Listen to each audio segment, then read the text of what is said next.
it's your favorite chef, Chef Lisa, and I'm here with 7 Spice Life to show you how to make potato chops. They're everybody's favorite with their soft, pillowy interior filled with meat and their crispy, crunchy, golden outside.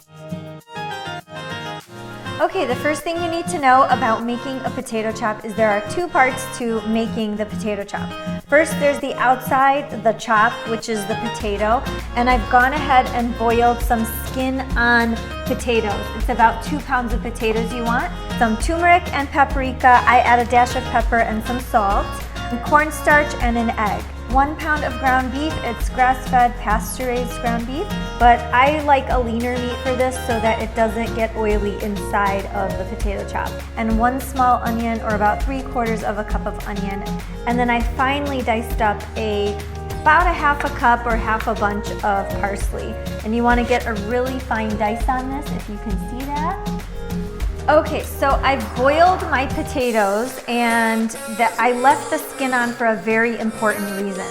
When you leave the skin on potatoes, it gives more of that potato flavor, and we want that to shine through because these are very simple. It's just potatoes and meat, so you really want to taste a little bit of both in every single bite.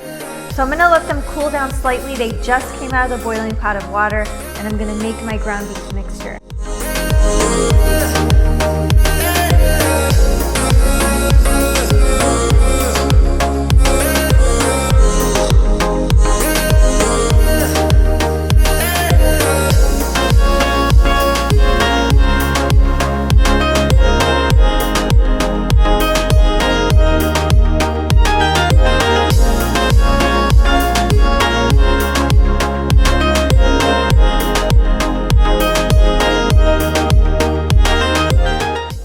Peeled our potatoes. Here are the skins, and we're just going to discard those later. And now I'm just breaking up some of the potato so that I can then feed it through. Whew, that's hot. You could cool them down slightly, but you want to get those skins peeled off right away while they're still hot. Okay, let's go get the ricer. I have my ricer here. I don't love a lot of gadgets, but I do love a potato ricer. But before I do that, I am going to put in my spices that are going to coat the potato chop. A little bit of salt and pepper. It's about 1 teaspoon of salt and just a dash of pepper. 1 teaspoon of paprika. 1 teaspoon of turmeric. Just to give it some extra color and flavor. And we can mix them up so that they are incorporated into the potatoes, and then I will rice them after that. Just feed your potatoes through and start ricing, and I'll see you in a minute. Gotta have muscles to do this. Ugh. It's okay, at least I get a workout. Lord knows I don't go to the gym. Now they're all riced and super fluffy. I realized I'm gonna need a larger mixing bowl, so here we are. And now we're gonna make our dough. So to that, I'm gonna add 2.5 tablespoons of cornstarch, very important ingredient, and 1 egg. We're gonna mix. Now, here's the important part, okay? You want to have the consistency of a dough. In most cases, when you make potatoes, you don't want to activate the starch too much because then it becomes gluey, but the gluiness is what you want so that these can form the patties that you can then fill. But it's already turning into that sticky kind of consistency where you can see it doesn't stick to my fingers when I pat it down, which is what you want. You don't want to go crazy binding it, but as soon as you get the consistency right, you can. This looks great. Most of the dough came off my fingers. That's what you want.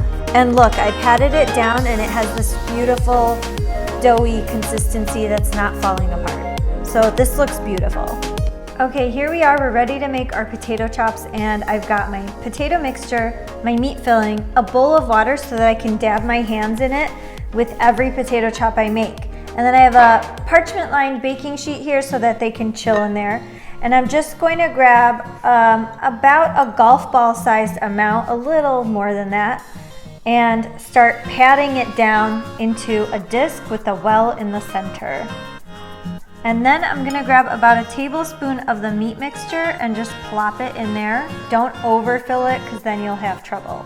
And then I use my thumb to push down on the meat filling while I'm starting to close up the potato chop. If there's any meat filling between the seam, you need to get rid of it because it'll open up your seam. So when I close it up, I'm gonna close it up into like a football shape, and then I can smush it into a disc shape. See, I'm slowly turning it into a disc shape, and then I can begin forming it into discs. And that's my first one, and done. And see how it's not falling apart? Set it down and begin your next one. Dab your hands with water.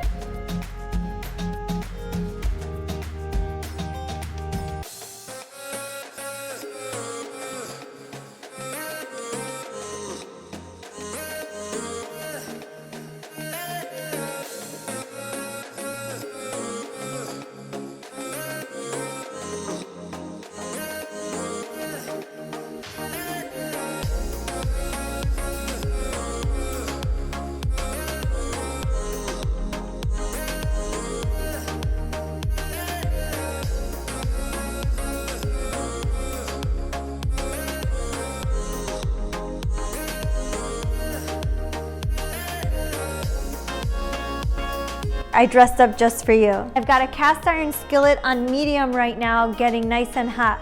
We want it to heat up to about 350 degrees, and we're gonna shallow fry these about 4 minutes on each side, and they should be pillowy, crispy, and delicious on the inside. I can't wait to see them.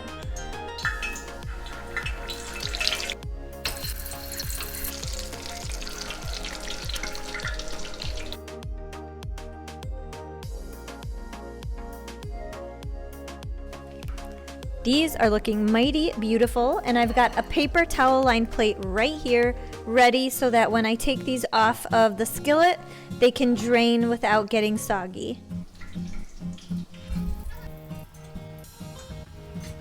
We fried up our potato chops and they're ready to be served.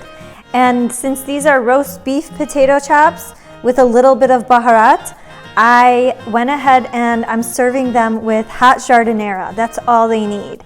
Look how beautiful they are. They're nicely golden. What good are they if we can't taste test them first? So I am going to give them a little taste, throw a little bit of my hot jardinera mix on here, and bite into it while it's still nice and hot. Not too hot, you don't want to burn yourself. Delicious, pillowy, crispy on the outside, and they are so, so, so good. This is a great way to get really creative with the filling you put inside your potato chop. Sky's the limit. You can do vegetarian options, you can do lamb, beef, chicken, whatever you want. But these are good. These are bomb though.